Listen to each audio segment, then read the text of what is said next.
پھر حضرت عمر رضی اللہ عنہ کے قبول اسلام کا واقعہ جو ہے وہ پیش ہوتا ہے، اور کفر و شرک کے ایک آپ کہہ سکتے ہیں کہ تاریک بادلوں کی فضا میں ایک اور روشنی جو تھی وہ نمودار ہوئی، یعنی کہ حضرت عمر رضی اللہ عنہ جو تھے وہ مسلمان ہو گئے، اور ان کے اسلام لانے کا واقعہ جو ہے وہ بھی اسلامی تاریخ میں کافی اہمیت کا حامل ہے۔ اور حضرت عمر رضی اللہ عنہ جو تھے وہ حضرت حمزہ کے قبول اسلام کے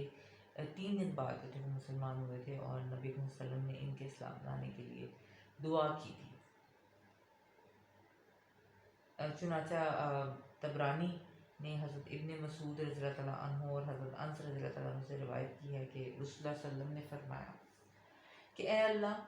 عمر بن خطاب اور ابو جہل بن ہشام میں سے جو شخص تیرے نزدیک زیادہ محبوب ہے، ان کے ذریعے سے اسلام کو قوت پہنچا۔ اللہ تعالیٰ نے حضرت عمر رضی اللہ عنہ کے حق میں دعا قبول فرمائی، اور مولانا شبلی نعمانی رحمۃ اللہ علیہ نے حضرت عمر رضی اللہ عنہ کے قبول اسلام کا واقعہ یوں بیان کیا ہے۔ یہ میں آپ کو تھوڑا سا پڑھ کے بتاتی ہوں کہ حضرت عمر رضی اللہ عنہ کا 27واں سال تھا کہ آفتاب رسالت طلوع ہوا، یعنی رسول اللہ صلی اللہ علیہ وسلم مابعوث ہوئے۔ حضرت عمر رضی اللہ عنہ کے گھرانے میں زید کی وجہ سے توحید کی آواز آپ کہہ سکتے ہیں توحید کی آواز نامنوس نہیں رہی تھی، اور چنانچہ سب سے پہلے زید کے بیٹے سعید اسلام لائے۔ حضرت سعید کا نکاح حضرت عمر کی بہن فاطمہ سے ہوا ہے، اس تعلق سے فاطمہ بھی مسلمان ہو گئی۔ اسی خاندان میں ایک اور معزز شخص نعیم بن عبداللہ نے بھی اسلام قبول کر لیا، لیکن حضرت عمر رضی اللہ عنہ ابھی تک اسلام نہیں لائے۔ ان کے کانوں میں جب یہ صدا پہنچی تو سخت برہم ہوئے، یہاں تک کہ قبیلے میں جو لوگ اسلام لا چکے تھے ان کے دشمن بن گئے۔ لینا رضی اللہ عنہ ان کے خاندان کی کنیز تھی جس نے اسلام قبول کر لیا تھا۔ اس کو بے تحاشا مارتے اور مارتے مارتے تھک جاتے تو کہتے کہ دم لوں تو پھر ماروں گا، اور اس کے سوا اور جس پر ان کا دل چلتا قابو چلتا اس کو مارتے پیٹتے، لیکن اسلام کا نشہ ایسا تھا کہ جس کو چڑھ جاتا تھا اترتا نہ تھا۔ ان تمام سختیوں پر ایک شخص کو بھی اسلام سے بدل آپ کہہ سکتے ہیں کہ وہ نہ کر سکے، یعنی انہوں نے ہر طرح کے مظالم اٹھائے،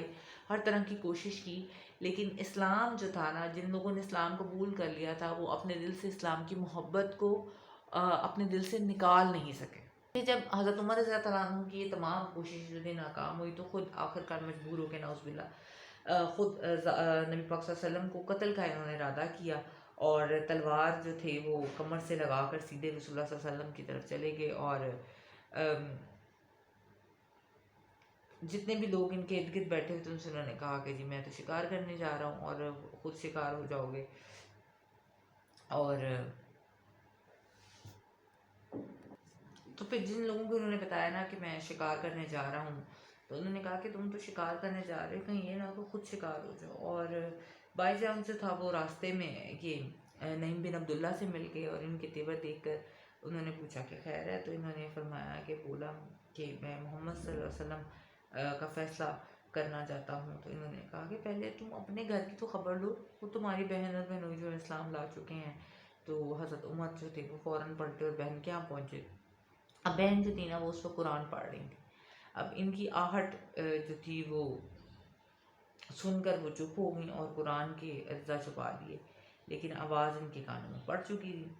تو بہن سے پوچھا کہ کیا آواز تھی؟ تو بولیں کچھ نہیں۔ تو انہوں نے کہا کہ میں بھی سن چکا ہوں، تو تم دونوں بے دین ہو گئے ہو۔ اور یہ کہہ کر بہنوئی سے انہوں نے ہاتھا پائی شروع کر دی، اور جب ان کی بہن ان کو بچانے کو آئیں تو پھر انہوں نے ان کی بھی خبر لی، یہاں تک کہ ان کا جسم جو تھا وہ لہو لہان ہو گیا، لیکن اسلام کی محبت جو تھی نا ان کی بہن کے دل سے نہیں ختم ہوئی۔ اور بولیں کہ عمر جو تم بن کر آئے ہو نا، لیکن اب اسلام اب جو ہے نا ہمارے دل سے جو ہے وہ نہیں نکل سکتا۔ تو ان الفاظ نے حضرت عمر رضی اللہ عنہ کے دل پر خاص اثر کیا، اور بہن جو تھیں ان کی طرف محبت کی نگاہ سے دیکھا، اور ان کے جسم سے شتاب پختہ اور سکون جاری تھا، اور دیکھ کر کہا، اور ان کے اوپر بھی ایک رقت سی طاری ہوگی، فرمایا تم لوگ جو پڑھ رہے تھے اب مجھے بھی سناؤ، یعنی اسلام کی تعلیمات اور قرآن کریم کے جو الفاظ تھے وہ ان کے دلوں پر جو تھی وہ ان کے دل پر اثر کرنا شروع ہو گئے۔ تو حضرت خباب بن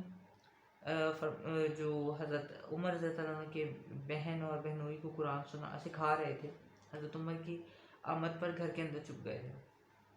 اب باہر آئے وہ، جب انہوں نے دیکھا کہ معاملہ جو ہے اب اس طرف جا رہا ہے، تو اور انہیں صلی اللہ علیہ وسلم کی دعا کے بارے میں بتایا، تو حضرت عمر نے قرآن کے اجزاء مانگے، تو بہن نے کہا کہ تم ناپاک ہو، پہلے غسل کرو اور پھر تم نے جو ہے اس کے بعد اس کتاب کو ہاتھ لگانا ہے۔